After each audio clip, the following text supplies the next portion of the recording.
to episode 19 of The Doctor and the Dork. This is Frank here with our co-hostess Olivia. Hi everyone. I am surprisingly with it tonight. I am all hyped up If for you guys no could have reason. saw 3 hours ago, you would have never expected this. Yeah, I was very frustrated from work. You guys ever had a day where you worked and like, I don't know, you just felt like your coworker, like you like your coworkers, but sometimes you're just like, man, I feel like I'm the only one lifting the team's weight today. Now, I know my coworkers are out, busting their asses. Yeah, hear that, Brian? Hear that, Dopus? Over here talking crap about Brian and Dopus don't listen to this, but if you guys do, shout out. But no, it was just, Dopus is off this week, so. Yeah. But anyway, yeah, I just had one of those days where I felt like the world was on my shoulders, and it made for a very long day. But I tell you what, Session 5 of hot yoga mellowed me out. Guys, we're halfway done with hot yoga. I'm afraid I'm going to want to keep going after we're done. I'm afraid you're going to have to go by yourself after we're done, so I don't know what you're thinking about, but... yeah, we've gotten a little bit better at hot yoga, I feel. It's more I'm able to breathe through it a little better. It was more sustainable. I think we're getting used to it, but we also, we took a week off from working out. From lifting, not from hot yoga. Yeah, not from hot yoga, just from working out. Because I hurt my lower back. And, it's been hurt actually for so long. It's now. been like a week and a half. Yeah, it's been almost 2 weeks. It's been like 10 or 12 days. Doesn't bounce back like he used to when he was young. I know. I always joke that I can hit the ground and bounce, but apparently not anymore. No, it hits the ground and sticks. Anyways, we got a full episode today, I think, for you guys. So I think we're going 35 minutes. Kick back, put up your feet, and relax. First of all, I'd like to wish everybody a happy Prime Day. If you weren't aware, Target is also having their deal days. I bought a pair of jeans today. So feel free, go online, look them up, get some stuff. Frankie's trying to buy unnecessary cameras for our podcast. Yeah, wait, pause, guys. I wanna hear from some of our listeners, whether you be family, friends, strangers. I already know what you're gonna ask, and this is a biased question. So go ahead. You stay out of this, all right? I want to know who wants to see us on camera for this. See us dressed like bums, because we're in our PJs right now. Like but after Sober October, we'll be drinking once again while we do this pod. And if your answer was yes to that question, you're in luck, because we both have iPhone 11s that we can use for said function. Oh my god. Do you guys think we should We already have like a $1,000 camera right here, ready to go. Alright, do you guys think we should use the iPhone 11, or should we get a designated podcast camera? If you guys did a podcast, would you maybe wait till you found some sponsors and had any valid income before you wasted more money on a podcast? Or would you assume it's a hobby and go all in on your hobby because you love what you do? Because we are coming up on episode 20. So next we can review.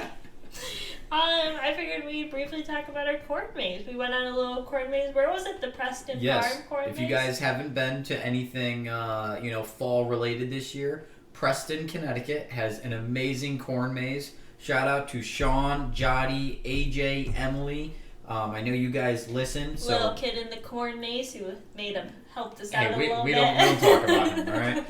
So they give you 16 points to find inside the corn maze. Sorry, I'm talking into my own chest right now. They give you 16 points to find in the corn maze. We chose to do it in the dark because we thought we were real good at this. Turns out we are not real good at this. Very bad. Yes, we had to split up like Scooby and the gang to find 14 of the 16 points. I almost lost Frankie. Then Olivia got scared because she lost me. Everybody was doing Marco Polo in the cornfield, which I thought was ridiculous until I lost Frankie. But everybody's doing Marco Polo, and then this one cute little kid who was probably like 5, somebody would say Marco, and then they'd say Polo, and this little kid went, YOLO! It was just, I don't know, it was so cute and innocent. He was with his family, too. I was like, wow. I was like, all right, kid. But yes, Preston Corn Maze, guys, we had a blast. It was, $10 a person. It was a good deal. And if you don't finish it, you can go back for free. Yes, fantastic deal, guys. I recommend you go. It's 7 acres. We had a great time. Yeah, Preston, Connecticut. So get out there. In addition to fall activities, I went and did more apple picking because let me tell you guys, on this Mediterranean diet, I've been having this homemade apple cinnamon oatmeal, and it is the most delicious thing. Do I put a hearty serving of butter in every bowl? You better believe I do. You better believe I do. Got him. Anyways, so I needed more apples for that. I needed more eating apples. And I needed some apples to bake for once Sober October is over and we can go and binge on delicious appley dessert goodness. And then we also needed some pumpkins because our front porch, I was feeling like you know how men, when their neighbor mows their lawn and their lawn looks better so then they need to go mow their lawn? Well, I have the same thing as a woman, but when I pass all the well-decorated fall homes that have fall things on their front porch and then I come home to our front porch and there's nothing on there, we need to fall it up a little bit. oh my God. So now we have a nice scarecrow hanging in the door and we have 4 pumpkins going on. So what Olivia's referencing is a few of my neighbors are Halloween, eccentric. Enthusiasts. Yes, enthusiasts. And by enthusiasts, I mean they must have $1,500 worth of inflatables and decorations on their front house, on the front of their home. And I tell you what, I'm not against owning all that stuff. I, however, am against setting it all up just to take it back down in a month. Yeah. Because that's a lot of work. And truthfully, up until now, it was always just me. Yeah. And I'm like, I I'm can just not see for that it. for the Halloween part of it because Halloween, once October's over, then that's over. But at least if you do something fall themed, that can get you all the way from the beginning of fall until Christmas. I will give you that. Good. So you have given the house quite Are a you woman's excited to touch. carve a pumpkin? Yeah, when are we doing that? I don't know, probably next weekend. Are you more of a face pumpkin carver or are you a design pumpkin carver? I do stick figures and In your pumpkins? Yes. Oh boy, we'll post pictures, guys, when we carve our pumpkins. It will be a horrendous stick figure, but it will be a stick figure. Mm. All right. So while Olivia was doing her apple and pumpkin picking in Glastonbury, I was over at Brian and Aaron's house watching the magnificent Brian and his buddy Joe, or I should say Joe and Brian, as we call them, BJ's Backyard Brewing, because they brew all kinds of beer now. And they have quite the process, I have to say. I went out for 4 hours and helped them do one of their beers. It was a pumpkin beer they were doing. Ooh, why didn't you get that one? Well, it's not ready yet. We have to wait. It'll be ready for about Halloween. So, but they did 2 beers that day. It takes them about 4 hours of beer. And then they put it in their fermenter and then they haul it inside and it goes, the yeast ferments, does its thing. But yeah, so that was very interesting to watch. Erin, she was having quite the time watching 3 guys, talk about beer and other random things. But she also made us a delicious zucchini bread. So good, Erin. That's some moist bread. Yeah. If you listen to this, you'll get that joke. But yeah, it was delicious. I mean, I think we still have a little bit. I could eat the whole thing right now, but I don't think I shall see any since I'm pretending to be Mediterranean. Yeah, well, it's zucchini bread, so it's healthy. Yeah, that's what I figured. But I think that's about all we have for our week in review. I think we're going to move on to our book review. Drum roll, please. Book review. Crickets.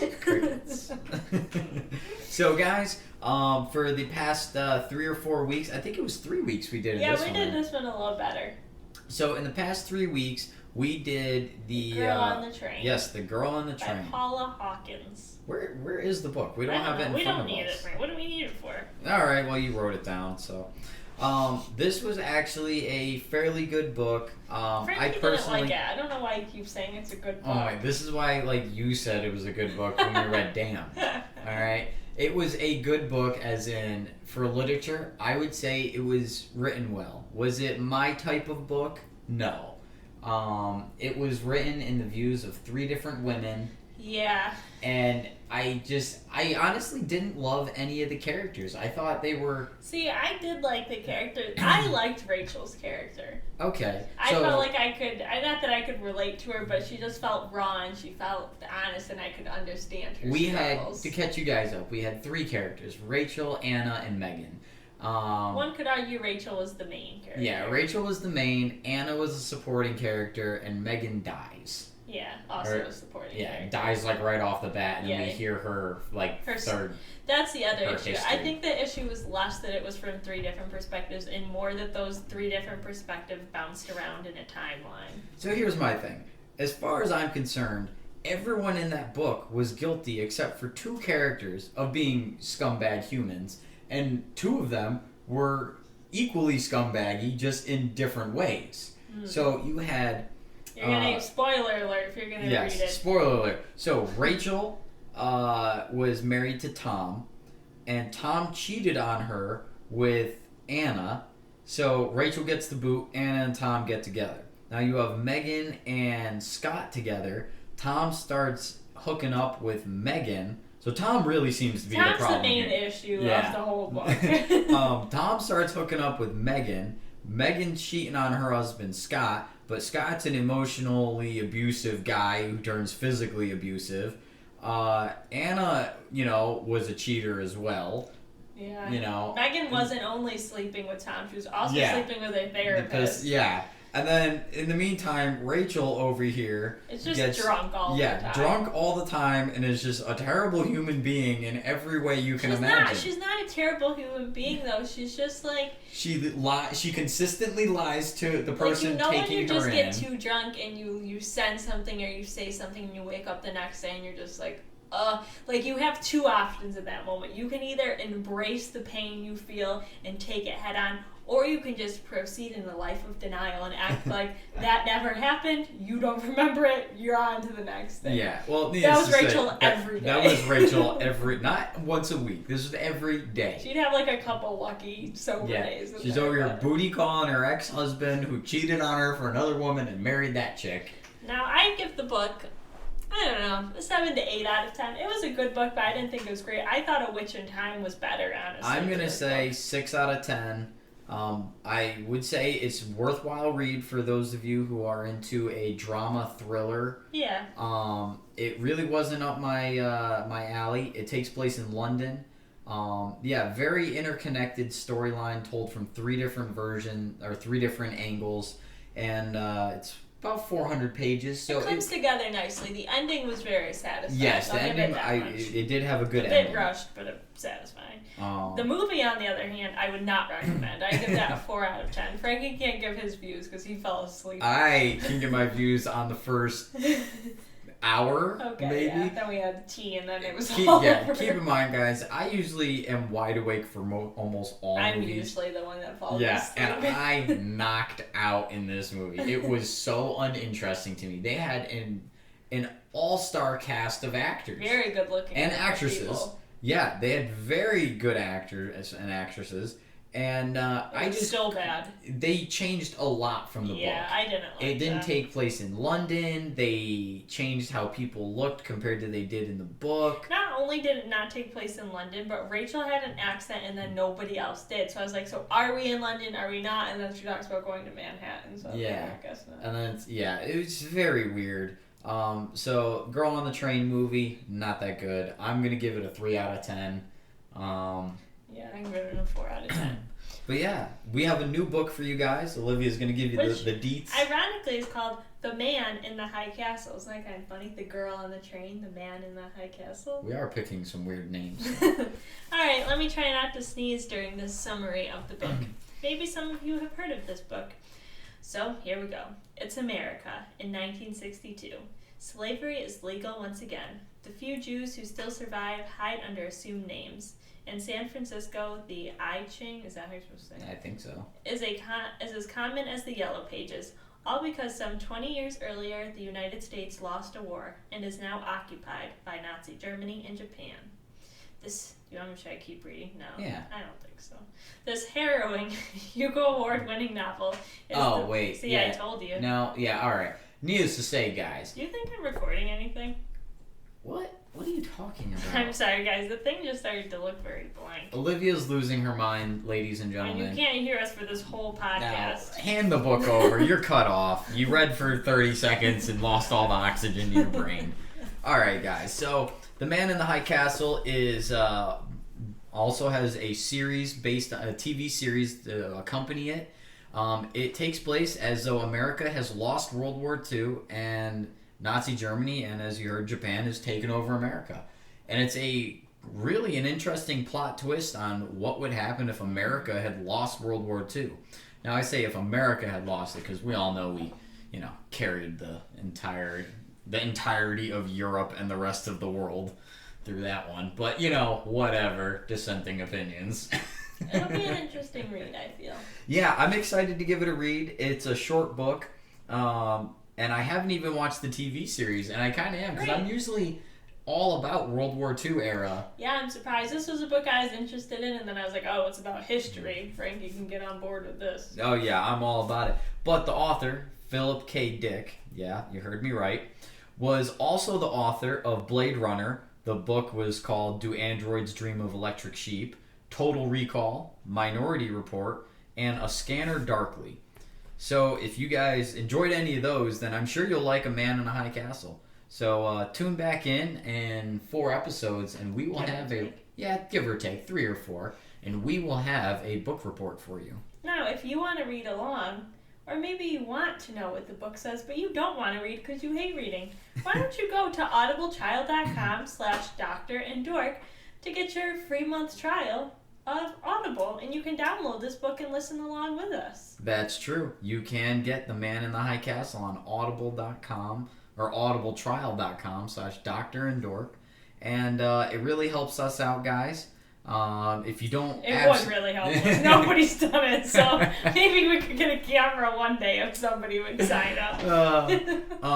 But yeah, guys, if you don't like Audible after a month, which honestly, if you enjoy books and you just don't read like you used to and you can't find the time, I personally love Audible. I keep an account with one of my friends. We have about, I would say, upwards of 70 books now, ranging in all manner of topics, and yeah, I absolutely love it. It lets me keep up to date and with information and just interesting topics. I'd say I think I'm slightly more of a interesting person because I don't know, it just gives me something new to talk about rather than Netflix or what I saw on the news today, which seems to be the same thing this entire year for all of 2020. All right, guys. All right, Olivia. Actually, do you want to go first or do you want me to? I'll go first to get it done with. All right, because I have more of a back and forth talk for mine. So. Oh, okay. I got a lot of just spewing stuff out.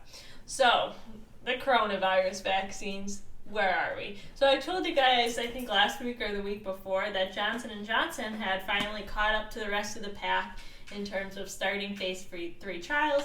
Very exciting. If you had stock in Johnson & Johnson, I'm going to assume that it went up a bit when they entered the phase 3 trials. However, they have now come to a halt as a patient experienced a quote-unquote mystery illness. What is this mystery illness? I don't know. It was recently published within the last day, so I couldn't find anywhere that would actually tell me what it was. Would it be a real kicker? Would it be a real kicker if they got COVID? If that was the mystery illness and the person got COVID. A real kicker. I think it's going to be a real kicker if it turns out to be that same adverse effect that AstraZeneca had, which was that transverse myelitis, because then to me that suggests that there's something a little shady happening with that virus. I think it's going to throw up some red flags. Yeah. But I'll keep you guys in the loop once I know. Have you heard anything else about the Russian vaccine? Isn't that supposed to be floating around already? I thought Russia was handing it out to people.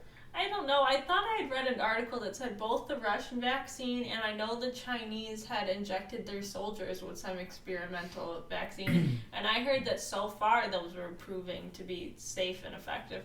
But I also don't know if we would know that they weren't in the United States. Yeah. You know what I mean? I don't know how accurate the information is that comes from there. No, fair enough. I was just wondering if you'd heard anything else, because I know that was the big to-do for a while, that Russia had one and they rushed it. And Russia.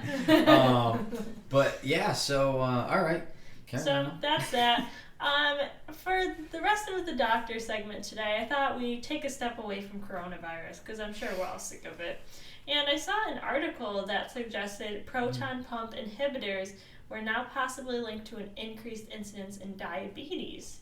So let's break this down a bit. What are proton pump inhibitors? Yeah, that so sounds have you ever up. heard of pantoprazole, goes by the brand name Protonix, or omeprazole, goes by the brand name Prilosec? Those are made up. Oh, Prilosec. Yeah. I know that one. So they're usually used for heartburn or GERD or some sort of reflux disease. Oh, okay. Yeah, I can get with that. And so these have become, I'd say, increasingly important. If you remember when we first started this podcast, I told you that one drug, ranitidine, also called Zantac, had gotten recalled because of the cancer, the NMDA that was in it. So now this is kind of like, these two are both first line agents, meaning if you had GERD, the doctor would give you one of these two classes of medications. Since all those other ones got recalled, now basically everybody's probably getting switched to a proton pump inhibitor. So that's why I'm talking about it, because it's kind of relevant. So yeah, possibly linked to a risk of diabetes. So this study was published in Gut, and I guess it looked at 3 other studies and found that those that were on a proton pump inhibitor had a 24% increased risk of diabetes. So type 2, I'm assuming. Yeah. You type 1, you're born with. And it looks like you had the highest risk if you were on it for over 2 years. So this is a big thing. Some people have like a bout of heartburn or a bout of GERD, and they start it and they just never stop it. Which is wild, I'm sure, to somebody like you who's like, I don't want to take any medication, and if I do, I want to take it for the shortest time possible. I mean, the only medication I support is ibuprofen, because it's my cure-all. But yeah, this is adding on to a pretty serious list, I'd say. The proton pump inhibitors really kind of slide under the radar, but they have some pretty serious adverse effects that you usually don't see until you've been on it for a while. So I think in the last, like when I was in pharmacy school, one of the big things that came up with them was an increased risk of fractures. So a lot of time the elderly are on PPIs just for funsies, or like I said, they were on it for something else before and they stayed on it. So now they're at increased risk of fractures. We can also see vitamin B12 deficiencies, and another one is C. diff. That's what? Basically where you poop your pants because you got an infection in your stomach. So dysentery. No, you hear that, guys? No, but symptom-wise, yeah. PPIs give you dysentery. So, I don't know. All of that, I think, is very interesting. So, I just wanted to keep you guys updated on the most recent literature regarding side effects. I think proton pump inhibitors right now are on shortage anyway, since everybody wants them, so maybe you can't even get yours. But don't worry, I know you're thinking, well, Olivia, I need this. I have GERD. What can I possibly do besides take medication? Wait, what's GERD? Gastro something esophageal reflux disease. Reflux disease. Heartburn. Oh. Bad heartburn. Oh, okay. In layman's terms. Wait, that sounds like... I thought heartburn was like your heart's actually kind of burning, not your intestines are on fire. No, they don't. They call it, it's like your esophagus. It's like, imagine when you drink something, like when you drink that lemonade without diluting it, you know how your whole esophagus feels like it's disintegrating with acid? That's basically reflux disease. Oh, okay. Or so you have to burp a little bit and you get only the acid that comes up. Oh, yeah. That's what it is. Oh, okay. When I heard gastro, I was thinking like my intestines. Actually down in your stomach. I was like, who's getting a burning sensation in their intestines? Like, and heartburn medication's helping that? Like, okay. So what can you do? Nobody wants to hear it, but I'll tell you what you can do. Join Sober October. Stop smoking. Stop drinking caffeine. Stop drinking alcohol. Lose some weight. And last but not least, the most achievable thing for most people is don't eat within a couple hours of bedtime, and then when you sleep, lean with your head up a little bit, like to prop your pillow so you're a little bit up. Oh, that makes sense. So that'll kind of have the acid run back down to where it should be. Oh, okay. But interesting, right, that this is something used for heartburn can cause diabetes, allegedly. Well, it sounds like it's easy enough for like home remedies to fix, though, if you just cut all the bad things out of your babe, diet. that's what you would think, but we got a nation with high blood pressure, diabetes, and high cholesterol, so I'd say the jury's out on that. Yeah, that's fair enough. When McDonald's, I tell you what, I had a craving for McDonald's the other day. I didn't stop and get anything, obviously. He's been too busy drinking beer, breaking so wrecked. What? I would never.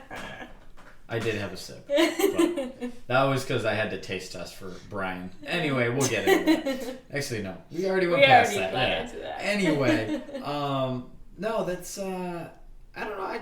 I was looking at McDonald's the other day and I just couldn't believe how big the line is. Yeah. And for Starbucks, even morning and day, it doesn't matter. Morning, evening, afternoon. No, I'm gonna go on a soapbox real quick here. We got all of America saying we don't have enough money. We need more stimulus checks, and yet everybody's lining up for their $6 pumpkin spice latte. You know, I'm just gonna say a little food for thought. Yeah, ridiculous. All right, guys. So I have a little back and forth here with Olivia. I'm gonna start with my not back and forth, and we'll see how long the dork segment goes here. So Mel Gibson. I'm starting with a couple of movies. I really have no information on gaming right now. I haven't been paying attention, and there hasn't been a lot going on. Oh, get out of here. So Mel Gibson is starring in a new movie called Bad Santa. Is that already a movie? No, well, there's Bad Santa, or maybe it's Fat Man. Anyway, he plays an evil. Look up the Mel Gibson Christmas movie. It's coming out this year, and basically Santa Claus is a hitman. It's really weird. But you know what? Watching the trailer, I have to say I think Mel Gibson might be coming back. I don't know. He fell off the radar, went a little crazy for a long time. But he seems to fit this, raging Santa role a little too well. Because he still does, Kris Kringle things, delivers presents, except he gives coal to the wrong kid. And then the kid has a hitman father who sends him after Santa and whatever. Next, I got The Boys Season 2, guys. The Boys Season 2 was fantastic. If you liked the comics, if you liked Season 1... Season 2 is wrapped up. It is on Amazon Prime, seeing as we all have Amazon Prime at this point. Or we know someone who has Amazon Prime. Exactly. So, but it is wrapped up, so you can binge all 8 episodes. It was fantastic. I didn't see it coming. I loved it. It was great. So that is all I have for movies. Next, I'm moving into tech. Now, I have 2 topics here. One of them is more programming software wise. The other one is Apple. The new iPhone 12 has been not released, but I guess developed, coming out soon. Yeah, it's coming out soon. I'm trying Promoted? to think. Yeah, they're promoting it. Apple's promoting it already. So, if you guys recall, in an earlier episode, I was talking about the Corning glass that was developed. And they teamed up with Apple and have developed a new one they're calling ceramic glass. Okay. I don't quite understand what it is. They didn't really go into detail. But apparently it is a new, stronger, better, scratch-proof, break-proof version of their Once iPhone again, glass. I don't really care. I've never scratched my screen, so I think in terms of the scratching... But it's supposed to be shatterproof. If it's shatterproof, more shatterproof. I'm on board for that. Yeah, it's supposed to be marginally more shatterproof. Okay. But from what I was reading, they didn't give any specific stats. Yeah. They just said slightly better. Yeah, so I'm assuming, 15%. You know who I'd like them to partner with? Who? Maybe Duracell or Energizer to get some better batteries. Because let me tell you, it's getting awfully close to the release date. And my iPhone, once it gets down around 40, it's dropping from 40 to 20 awfully quick. I will give you that. I've had this iPhone for a year, and you know what? That battery is just... It was great when I first got it. I was like, this is the life. That they got caught. So they got caught originally out in Washington. Yeah, purposely ruining your battery. But the thing was, they didn't tell you about it, and were doing it after you had bought the product. So basically, they got hemmed up under that circumstance. Yeah. But here's the thing. I'm pretty sure if we searched the fine print now, before we bought our iPhone 11s, that they said, hey, we're going to be nerfing your battery. Well, they claim that, I don't know, they had something that, your phone can't handle all the applications as well, so in order to do that, they do something with the battery. Which... Liars. Yeah, it is what it is. I've got no love for it, but yeah, my battery sucks, and it breaks my heart. But anyway, so new iPhone 12 is coming out, but interesting feature of it is going to be the 5G feature, which Verizon has come out and said their 5G is literally marginally faster than their 4G. Now, before you get into this, I know you probably haven't seen the commercial because you don't watch any TV, but have you seen the commercial? I think it's for I think it's for T-Mobile, but I could be wrong, where the girl's like setting up her 5G sign and she's got balloons, and then there's a guy outside wearing a mask and he's like, you guys have 5G? And she's like, yeah, we do. And he's like, is it faster or is it better? And she's like, yeah. And then he's like, you guys should make a bigger deal about it. And she's like, bigger than this? And she's got like balloons everywhere. I have no idea. It's such a bad commercial. Whoever, the marketing team should all be fired who came up with it. Wait, where are you going with this? Nowhere. It's about 5G. So T-Mobile has 5G as well. I think it was them. Well, anyway, so what I know is AT&T has been promoting it, even though their 5G is actually slower than their 4G for AT&T. Verizon's 5G is marginally, we're talking 12% faster than 4G for them. So why do it? Is this like a necessary in-between step? Well, it's not full-fledged 5G is the problem. They're marketing like enhanced 4G as 5G because we don't have the infrastructure to support it yet. Don't you think they're going to get in trouble for that? No. So, I was also reading a thing because they also said they have nationwide coverage. And the article I was reading, because I was like, there's no way it's nationwide. Apparently, they only need to cover roughly 60% of the population to be able to lie on television and say they have a nationwide coverage. Interesting. So as long as you get the big cities, you got... Exactly. They only need to cover 200 million of the roughly 330 million people we have. Yeah. So roughly 60% of the population. Yeah. And I was just laughing because that's a joke that they get to say nationwide coverage and cover marginally higher than a flip of a coin. Yeah. You know, like you're basically 60-40 chance that you don't have 5G, but they get to market it to you. Yeah. That's kind of laughable. So now I'm going to get into the back and forth section, guys. All right, ready. 5G for Verizon, disappointing. T-Mobile, I've got no words because I don't know. AT&T, it's slower than the 4G, so yeah, whatever. 5G. Don't get a new phone, basically. Don't get an old phone. All right, guys. Hackers. I've been seeing a lot of things about hackers this year. I've kind of ignored it, and I don't know. It's kind of taking me by surprise that it's coming up this often. But needless to say, near and dear to me, my work. We were working in Hartford, Connecticut. And the school system, on the first day of school in Hartford, was hit by a hacking attack. Now, I don't know the details of it. Attack. But what I do know is it crashed their infrastructure. And I don't know. I always, looked at like hackers and programmers like with a kind of awe and jealousy. But I have no love for these malicious attacks. You don't like it when they do it for badness? Yeah, I guess they're called black hat hackers, and white hat hackers are ones who work for corporations trying to defend stuff. Now, as this little secondary, for Virginia, on the last day of their voting, I don't know exactly if it was the primary, like the general election voting or what, but apparently on the last day of their voting that they were having, somebody cut one of their internet lines and crashed a server, and basically nobody could place their votes for whatever it was. Wow.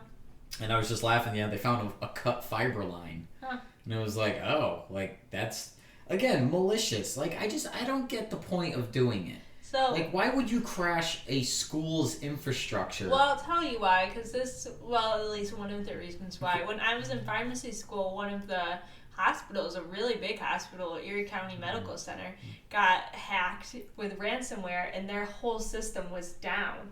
And they then had to go to paper charts and paper filing. Can you imagine being a healthcare system and you're doing everything electronically, and then the next day you now have to go to paper?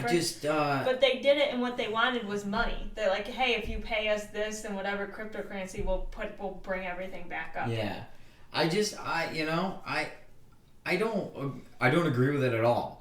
I don't like it, and of course you don't like it. No, but I will say it is a little impressive. It is, especially like a healthcare system. There must be so many securities. You would be surprised. Yeah. I would. Yeah, you would be surprised. I would just think. There's a lot of places that have, one guy running their IT department, and it's like... I guess, but the amount of understaffed and firewalls underpaid. and stuff I would think that are built into it would No, prevent you'd be something. surprised. The firewalls are fairly easy to get through. Normally, you need a lot more encryption than that. But yeah, it's... I only know a little bit about software design and things of that, this nature, but it interests me. I can't believe how many hacking things I've seen this year. In case I'm just interested in what does any of our listeners know about hacking. What have you guys heard this year? Has something near you been hacked? Like, was your town hall, or your local town infrastructure taken down, or a power plant, or I would love for you guys to write in and tell me your stories here, because I don't know, I never realized that this was such a widespread problem, and I just can't help but wonder if COVID keeping everyone indoors has been a catalyst. Yeah, it's given people more time to sit behind their computer and get to doing things like this. Yeah, I guess. And I've never even heard of a hacker getting caught. Yeah. That's like another thing, unless like the CIA or the FBI catches them. That is a good question. I wonder if they have gotten caught. Like the guy who Props crashed. to you hackers. You guys got it going on. Yeah, I mean, you guys are the You're criminals. not doing the right thing, but you are doing a good job at the wrong thing. Yeah, I give you that. I just blows my mind. I don't know. Right in. You're not going to, but drdork@gmail.com. Olivia's given up hope, guys. Yeah. I believe one of you will respond, other than Jen. All right, Jen, shout out. I saw you today. But, and you, Sean. You wrote in there's too. one thing I'd like to add to the Dork segment. Oh, yes. A judge has ruled that prior to going through the entirety of the trials that Epic Games does not have to be listed under Apple's App Store. Oh, I am failing you guys. I forgot to bring that up. But there was another ruling. We'll get into that next week because there's more to that. Because Microsoft has basically made the first move and slapped Google in the face. Ooh. And, stay tuned, guys. You pumped for next episode. All right, guys. I will. We'll talk to you at episode 20. We can't wait to talk to you then. Yeah, we're outside for the long episode. We hope you guys enjoyed. Sorry, not sorry. Bye. Bye.